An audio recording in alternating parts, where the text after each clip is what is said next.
Tom? Tom, wake up, man. What, Richard? What? I've been sleeping here for a week, Richard. Why didn't you tell me sooner? We've got a show to do. I am so not prepared. Right, I'm ready. Here we go. Right, I'm going to call Indiana and tell her she's off the show for the time being. Hello? Hello, yeah, Tom's good to do it.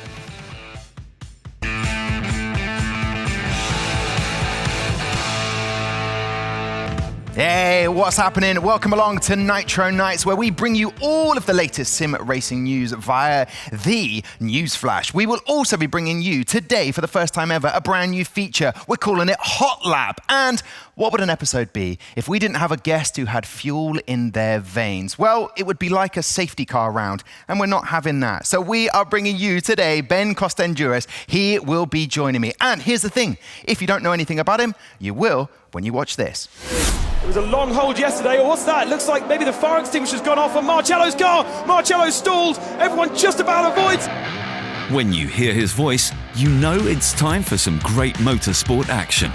Ben Constanduros has lived and breathed motorsport his entire life. At only 23, he hosted the Dakar Rally. And to date, he's been commentator on almost every kind of international motorsport. Ben then got back into sim racing with the first season of World's Fastest Gamer and stuck with it. With the E-Rock, he even created the digital counterpart to one legendary race. But his achievements aren't only as host and commentator. He competed in a 12-hour Lawn Mower Race. And ever since this year's lockdown, he's finally the proud owner of his own rig, a mere 23 years after his first wheel and pedals. So there you have it. What a brilliant guest to get on NitroNights. Let's welcome him to the studio via the screen behind me. Ben, how are you doing? Very well, thank you, Tom. Great to be here, even though I'm a lot larger than you in the studio. Yeah, I'll have a word with the cameraman, actually, see if we can make this back screen a little smaller. But listen, Ben, I know that you come from a sort of brilliant family motorsport background, but I really wanted to ask straight away about you commentating on the 24-hour LeMans Virtual Race. What was that like, and how did it compare to the real-life racing? I think it was a real privilege to be involved in what is universally felt to be the best sim event that the world's ever seen so far, especially during lockdown. We had some obvious advantages, having a studio, being able to be together, having the names that we also had. But ultimately, it was a great honor. It was just the same as doing any other commentary, really. But with that big studio, with the kind of personalities around us like Martin Haven and the boss, Gerard Neveu, was very, very heavily involved in it. Ultimately, yeah, I think it was just a real privilege to be part of and really an honor. Yeah, well, it was so well received. Did you expect it to be open with such massive open arms and to be as successful as it was? I think as soon as you started seeing the entry lists with the amount of Formula One drivers and real world drivers, the names were just incredible. They couldn't necessarily go wrong unless they hideously embarrassed themselves. I think there was a little bit of intrepidation as to what would happen with the R-Factor 2 platform.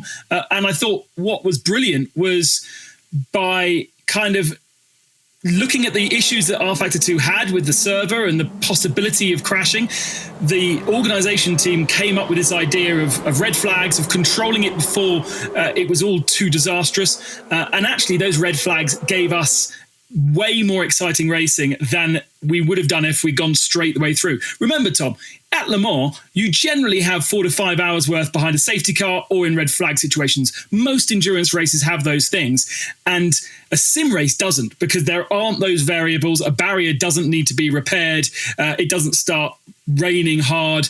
So those variables ultimately mix up the race, and when in a sim race you don't have those, it can get a bit stale. So I felt those red flag situations actually made our racing way more interesting. And if R-Factor 2 was completely seamless, then thankfully we had better racing because it wasn't.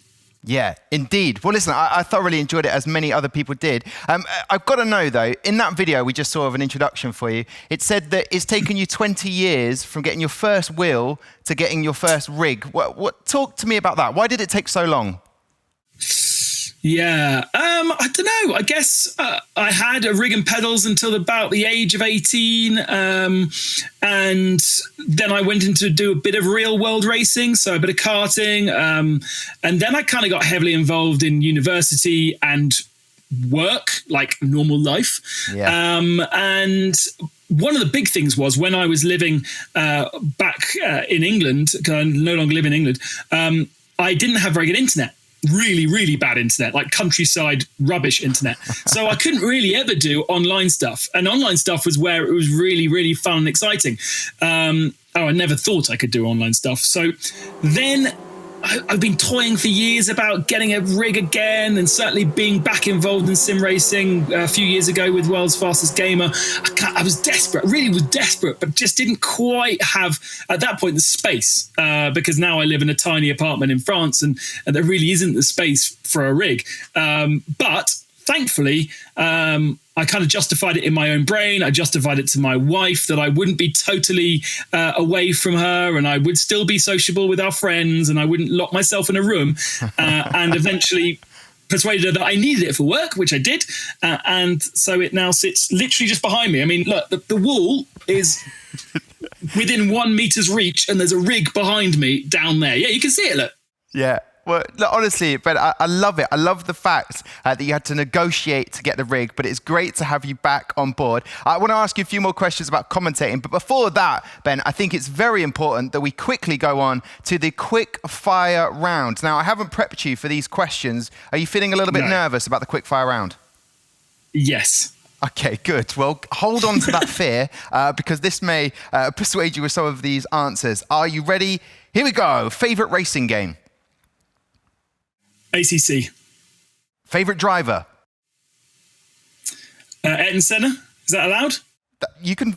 It's your quickfire round, Ben. Okay, fine. Ayrton Senna. More conviction. Okay. Favorite car? Oh, now that's more tricky. I'm going to say my dad's Facel Vegas classic cars. Okay, good choice. Driving, hosting, or commentating? Ooh, that's a very good one. I think commentating, actually. I'm rubbish at driving. Say that. Your favourite sim racing event so far? The Porsche Sim Racing Summit, which is kind of unknown to everyone because nobody was really there. Okay, but you were. Were you there? I was there. Lots and lots of sim guys were there, all the important people, but there was very little in terms of knowledge of fans or audience. Well, not next time. And finally, dredger or lawnmower? Oh, lawnmower. No, I asked that because you were at an event. How many hours was the lawnmower race going on for? Every single year for the last 32 years, there's been a 12-hour lawnmower race held just south of London. And I was working for a YouTube channel, and we needed to do some silly racing. And so it was the perfect opportunity to publicize actually something that's a bit close to my heart, because people will know about my father being involved in Formula One. My mum was also involved in Formula One. My cousin was the president of the Lawn Mower Racing Association for a little bit and organised the 12 hours of Billingshurst. So I took part, and it's documented somewhere on YouTube. I was driving alongside Colin Firth, of all people. That's incredible. Not many people can say that. That needs to go on the CV. There you go. Quick fire round done, Ben. Now it is time to get into the deep dive, talking about oval racing and why fans love it so much. iRacing might be over 10 years old, but it always tries to stay up to date by renewing its cars and tracks. A new scan of Daytona Speedway recently added the NASCAR road chicane. These S's emerge from turn 4 of the road course layout. While this might attract fans of one of the oldest and most prestigious oval tracks, European racing fans in particular often can't grasp the oval racing concept. Here's why everyone should give it a try.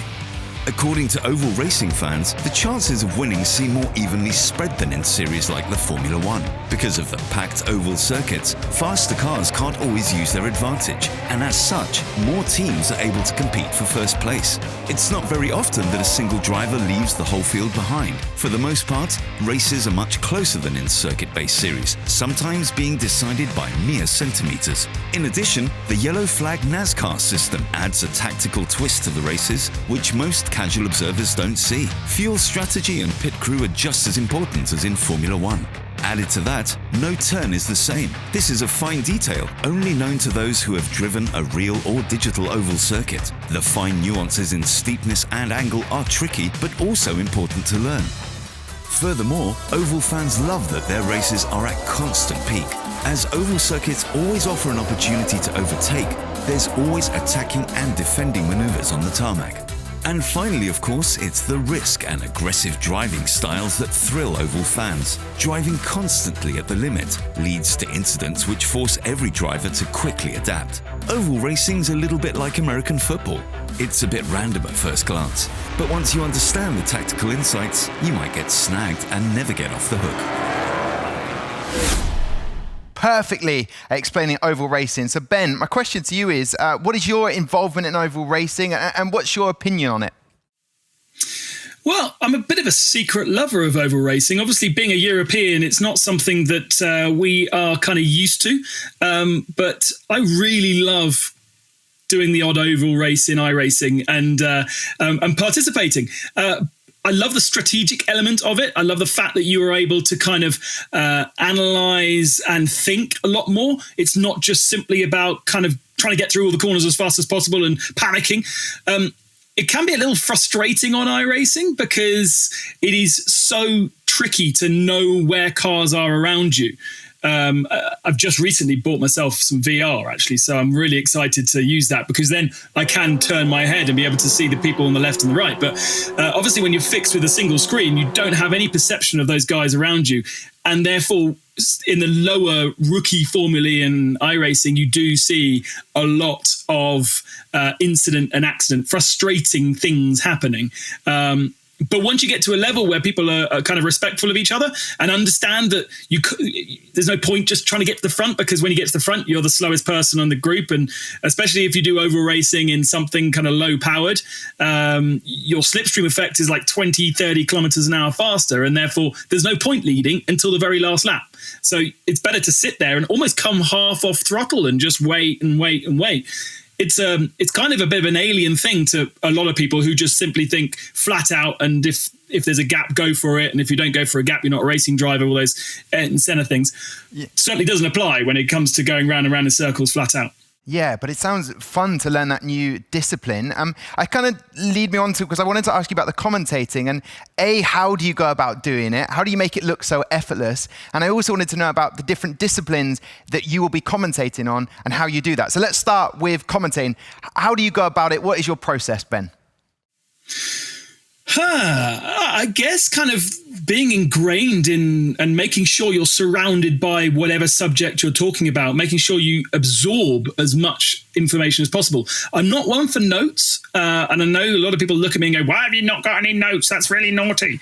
But I like to have it in my brain. I'm quite good with having kind of pictures in my mind of things I've seen. If I look at a table, for instance, on Wikipedia of where people have been in the season, I kind of see those colours in my brain even hours afterwards. So, and then when everything's inside your brain, it just comes out naturally. And I think when you see people who are commentating perhaps for the first time, who are a bit nervous, or they don't know their subject matter, they do a lot more of this, and there's weird pauses in the middle of sentences and all that kind of stuff. And if you know your subject, it flows naturally, like if you were talking about your grandmother with your friends. Yeah, I must learn this for my own presenting, Ben. But it's one of those techniques you can't actually teach it. But in terms of different disciplines, so say someone is getting into commentating, how does it vary when you're in a different type of motorsport? Yeah, language is a really tricky thing, and all of those big fans of each individual discipline of sport will castigate you if you get the words wrong. So, for instance, in WRC, you have a service park, you don't have a paddock, you don't have a pit lane. And so it's very easy to say, let's go down to the paddock now. And in my brain, it kind of makes sense. But those hardcore fans will be like, no, that's wrong. Same thing with motorbikes and cars. There's lots of different language. And again, it all makes sense. But for the hardcore fan, they don't like it. So you really have to know what language to use in what particular event. I fell foul of that. I did some World Superbikes and basically didn't adapt quick enough to what the fans wanted. And I come from a car background, so from a day by day watching on TV, it's all cars and rally stuff in my brain rather than two wheels. But yeah, I think the language is really, really important for commentary, and then learning pace. With a 500-mile race, it's quite a long race, and an overtake doesn't matter so much in the early stages. Perhaps by the end of the race, it starts to matter more. So your curve of excitement will always start really low and build and build and build. So you crescendo to the end. But you don't want to sit at single pace throughout 2 hours. It's tiring for you as a commentator. And the people, the audience, they will stop listening as well. So pacing is really important, and it does really depend on whether it's a sprint race, an endurance race. You'll hear Le Mans, there's a lot more kind of random chat that sneaks into things like Le Mans because you just can't talk about the race for 24 hours. And people want to kind of be drawn into you by these crazy, silly stories that sometimes actually distract you from the racing. And I think in Le Mans, I missed a move for P3 because I was talking about the pronunciation of my co-commentator's name. But, these examples, bad times. It's kind of an undulation. Well, listen, I want you to not think about those moments where something hasn't gone quite right, Ben. I want you to be relaxed on NitroNights because actually we ask all of the viewers to get involved in our social. So let's have a quick look at our social room right now. We asked everybody if there was only one car you could drive for the rest of your life. Brilliant question. These are some of the responses we had from the viewers. This one coming in suggesting an AMG C63, the T model, coming in from El Vinco. And I'm loving the GIF that was used, GIF, to get that involved. What would be your one car that you would like to drive for the rest of your life? Right now, I'm a little bit addicted to the Ford RS. I think it's because I've been doing a lot of WRC recently, and these happened to me. Like when I started doing the Dakar, I suddenly liked the Mini Countryman, which was kind of a weird thing for me to like. And now, having been in WRC for a bit, the Ford Focus RS is definitely my dream car, and I can see myself driving that for the rest of my life because I live in the mountains. I've got wicked roads. I need a bit of four-wheel drive for the snow. It fits perfectly. It's got four seats where people can sit in. I can put my dog in the boot, and I can go super fast. So that ticks all the boxes for me. Okay. If you're wondering, Ben, mine would be a Ford car. Really? It wouldn't really, not really. A 530 horsepower Porsche coming in from Alexander. So there's so many. It's one of those questions, though, that you couldn't possibly live with one car. You'd want an extra one. But if you did have to pick one, it becomes very difficult, doesn't it? I think, and if you ask people of a different day, it'll change depending on what they've seen, what's new out in the market, and what's been successful in motorsport. I think a very interesting thing about sim racing is you do get attached to models of car. And if you talk to some of the manufacturers like BMW, that's why they're so heavily involved, because they know that if a guy is successful in iRacing in an M4, perhaps in a few years' time, or maybe even because he's got a bit of spare income there and then, he'll go and buy one. Just remember that moment all those years ago when you got your first wheel. Logitech have just brought out the new wheel, and the feedback is coming thick and fast from everybody. Hassan Akar says here, I hope I'm pronouncing that right, mixed G25, G27, the G29 and the G920 equals the G923. Everyone is enjoying the wheel at the moment. Have you had any experience on it? No, not yet. I'm very curious to see how it's a step up from the G920. I kind of trying to steer away from that part of the market. I want to be a little bit above that in terms of my experiences because of my real world driving. I want to feel like I'm driving a real car, but I think Logitech are getting very, very close to being able to do that with their offerings. Okay, well, guys, let us know in the comments if you have tried it out as well. Indiana, the other host on NitroNights, put out a brilliant question to get people involved in on the socials, and that was about whether she should... because she asked all sim racers, are play seats worth it, or should I go eBay cruising for junk car seats and get my woodworking skills on? Loads of people got involved with this. What would be your thoughts on that, Ben? I love it. I love the idea of creating your own rig. You put out those questions, and as I've done many times in various different competitions, and have a look at the creations that are put together by people. It's just amazing. So you can do it for really cheaply to buy a secondhand seat, to get a bit of, well, I wouldn't recommend wood. I'd probably steer clear of wood just because in case it snaps and you get splinters. Yeah, no one wants splinters. You want something a bit stronger than that, but definitely go and create your own. And I mean, look at Emanuele Pirro, for instance, who is competing in a fisherman's chair during the Legends racing a couple of months ago, and he was in his fisherman's chair. He was very proud because he had a Coke can holder, other drinks are available, that he could put his drink in. So he had like a drinks bottle, a tube coming up to his mouth, a little Logitech steering wheel and pedals, but it was certainly not a rig of $2,500. Yeah, I think, was that the one where he had his screen on a suitcase as well? There was something... Yeah, listen, take a look at this picture, if you will, Ben.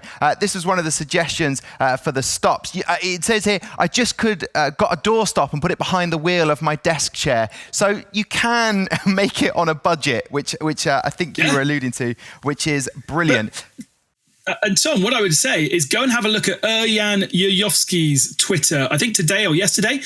Very, very successful sim racer on R Factor 2 and many other platforms. I think he was a champion in one of those, the race. And he was in a lounge chair with a pretty simple setup, and he's only now just upgraded into what we would consider a proper rig. Oh, fantastic. Well, listen, Ben, thank you very much for having a look with me over the social room. Well, that's the social showroom done for this week. Now we move on to a brand new feature, never been done before. We're calling this Hot Lap. Basically, we're going to get every guest to set the fastest lap time they can on Trackmania. Ben is up first here. He's recorded this, track 15. And let's see how he gets on as we watch the replay. So best of luck to Ben, setting the fastest lap time he can. And he is off to a bit of a flyer there, going for the zigzag. Hopefully, no, just putting it flat out there around the obstacle. And a little bit of a drift there, coming round, trying to get under a minute. A very exciting track here, hit the bumper. Now for the little zigzag. And coming round to the loop here. Ooh, very well handled, avoiding the barrier. Now, will he know about the secret area to shave off a bit of time? Oh, held on there. And that would be to fly straight across there just to save a few extra milliseconds. But he's through, round the bend here.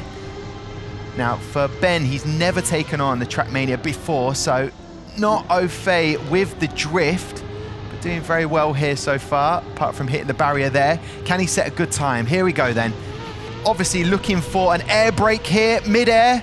Can he get it? He has steadied the car for extra grip. Oh, well, there you go. He absolutely flew up into the air, but I believe that the time there was 58.837. Incredible timing there from Ben. Is it good enough to beat further guests down the line? Well, we can say this. He is definitely at the top of the leaderboard in the brand new feature on NitroNights, which is Hot Lap. So then, Ben, I've got to ask, are you a regular on Trackmania? How did you think that lap went? Were you prepared? No, I'm a commentator after all, and I'm a sim racer. So I like to talk about things, and I like to use a steering wheel and pedals, and my little fingers are not very good at accelerator and brakes. So unfortunately, I think that time is not going to stand for very long. Okay, well, listen, hey, do you know what? No matter what, you're currently top of the leaderboard. So congratulations. Yes. But of course, you are the first competitor in it. Ben, it's been an absolute pleasure to have you on NitroNights to get the insight into commentating world and sim racing. Have you enjoyed being a guest today? Absolutely. It's been great to speak to you. Oh, well, listen, Ben, all the best. We'll say goodbye to you. Hopefully, we'll catch up with you later on NitroNights on one of the future episodes. In the meantime, though, it's time to get all of the latest sim racing action via the Newsflash. All right, then, let's start with the news that went down to the wire in the last lap. I'm, of course, talking about the Formula SimRacing World Championship. The grand final was taking place at Interlagos in Brazil. R Factor 2 was staging the event. This was round 10 of 10. Now, the Drivers' Championship was already sewn up. It was down to the Constructors. Two teams of interest to focus on here. Burst Simplexity Esport, made up of Michi Hoyer and David Maracek, led by 1 point over Evolution Motorsports. That's Alex Siebel and Dennis Jordan. The start sees Michi Hoyer get away best with an immediate launch into 5th from P9. What happens after lap 67 was dramatic with a capital D. Both Evo drivers swapped places, Jordan back, Siebel in front. Now, this was to further their chances of making a comeback in the championship. But wait for it, the best was saved until last as Siebel advanced past Hoyer in the last lap. Now, Maracek was battling for 8th to hold on to the crucial point ahead, but loses the position in the final lap. Can you believe it? This means in the end, both teams end up tied in points.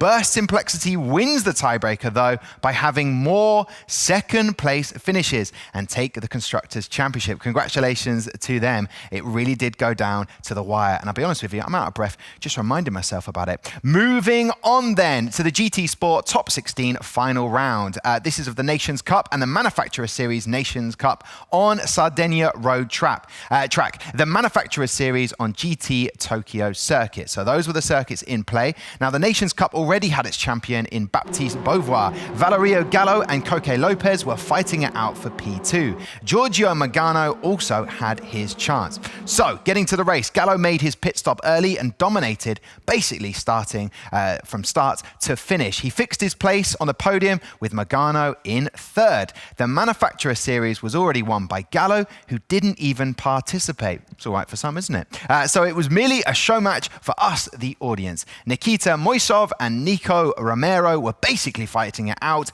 In the end, they delivered a true photo finish with only a 1/10 of a second difference. Can you believe it? Congratulations to those guys. Right, a new title alert. Fast and Furious Crossroads. It's out and it gains surprisingly little attention. Most critics so far are very negative, mostly aiming on the high hardware demand and no changeable controls. Metacritic score it currently 3.4, and that's out of 14 reviews. How can you not like a bit of Vin Diesel? Realism or arcade approach seems to be the biggest issue.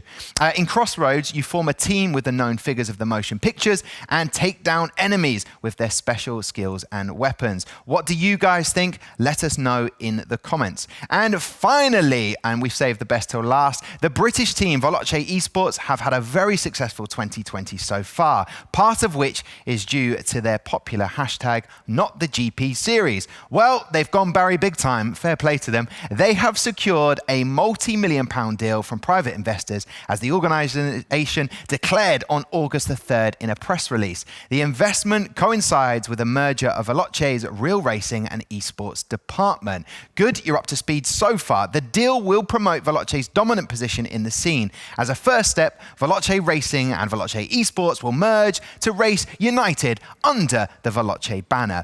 Both will then compete in the new real-life Extreme E Series in 2021. That is, the electric SUVs are racing off-road all over the world. It is going to be very cool indeed. Right then, that is the news flash done. You are up to speed. Well, there you have it. We have come to the end of today's episode of NitroNights. What a great little flourish that was. I promise I will not be sleeping on this sofa, and in 7 days' time, I will have a brand new outfit. Thank you so much for watching. In the meantime, stay safe. Check out our Twitter, overtake_GG. See you soon. I need those, so I'm going to pick those up.